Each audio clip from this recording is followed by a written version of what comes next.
Hello hi అండి, నమస్తే. నేను మీ Shalini. Welcome back to Shalini సర్విల్లు. కుక్కర్లో గుత్తొంకాయ కర్రీయా? అవునండి. టేస్ట్లో ఏ మాత్రం కాంప్రమైజ్ కాకుండా చాలా సింపుల్గా క్విక్గా ఎలా చేసుకోవచ్చో చూసేద్దాము.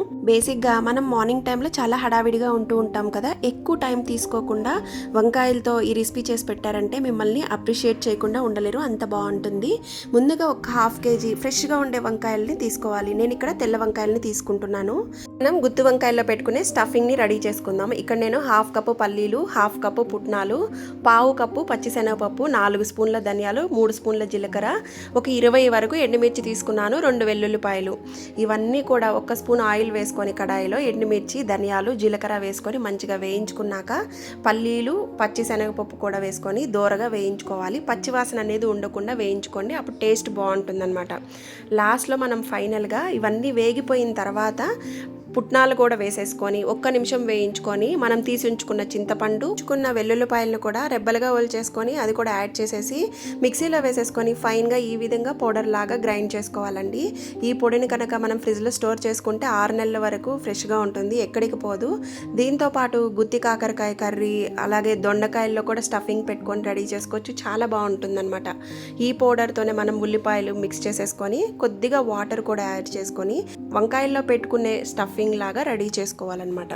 ఆ తర్వాత స్టవ్ ఆన్ చేసుకొని ఒక ప్రెషర్ కుక్కర్ని పెట్టుకొని అందులో ఒక 4 స్పూన్ల ఆయిల్ వేసుకొని ఆయిల్ కొద్దిగా హీట్ అవ్వనివ్వాలి. ఇందులోనే 1 స్పూన్ ఆవాలు, 1 స్పూన్ జీలకర్ర కూడా వేసుకొని చిట్టుపట్లాడిన తర్వాత 2 పెద్ద సైజు ఉల్లిపాయలని చిన్న ముక్కలుగా కట్ చేసుకోవాలి. ఈ విధంగా ఇవి కూడా వేసేసుకొని మనం గోల్డెన్ బ్రౌన్ కలర్లోకి వచ్చేంత వరకు మంచిగా ఫ్రై చేసుకోవాలి. ఉల్లిపాయల్లో నుంచి పచ్చివాసన అనేది ఉండకూడదండి, అప్పుడే కూరకి బాగా టేస్ట్ వస్తుంది. ఈ లోపల మనం 2 పెద్ద సైజు టమోటాలని చిన్న ముక్కలుగా కట్ చేసి పెట్టుకున్నాను, ఇవి కూడా వేసేసుకొని ఉల్లిపాయల్లో మంచిగా వేయించుకుందాం. చూడండి, ఉల్లిపాయలు మంచిగా గోల్డెన్ బ్రౌన్ కలర్లోకి వచ్చేసాయి కదా. ఇందులోనే టమోటా ముక్కలు కూడా వేసేసుకొని టేస్ట్కి తగ్గట్టుగా ఉప్పు, కొద్దిగా పసుపు, ఒక 2 టేబుల్ స్పూన్ల కారం కూడా వేసుకొని టమోటాల్లో నుంచి పచ్చివాసన పోయి ఆయిల్ పైకి తేలేంత వరకు వేయించుకోవాలి. ఈ లోపల మనం వంకాయల్లోకి స్టఫింగ్ పెట్టేసుకొని వంకాయలను రెడీ చేసేసుకుందాం.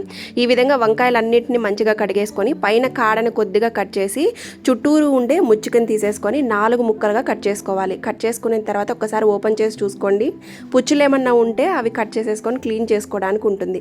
ఆ తర్వాత మనం తీసి ఉంచుకున్న స్టఫింగ్ని ఈ విధంగా కాయల్లో అన్నిటిలో ఫిల్ చేసేసుకోవాలి నీట్గా. గుత్తొంకాయ కర్రీ అంటే అందరికీ ఇష్టం ఉంటుందండి, నాకైతే రైస్లో తినడం చాలా ఇష్టం, ఇంకా బగారన్నంలో కూడా. మీకు బగారన్నంలో తినడం ఇష్టమా, చపాతీలో తినడం ఇష్టమా, రైస్లో తినడం ఇష్టమా, నాతో కామెంట్లో షేర్ చేయండి.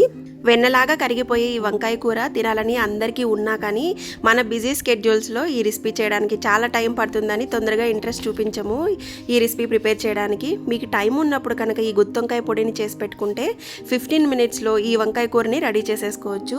అంతేకాదండి, ఈ పొడిని మనం ఏదైనా తాలింపులు చేసుకున్నప్పుడు పైన చల్లుకున్నా బాగుంటుంది తాలింపు రుచి.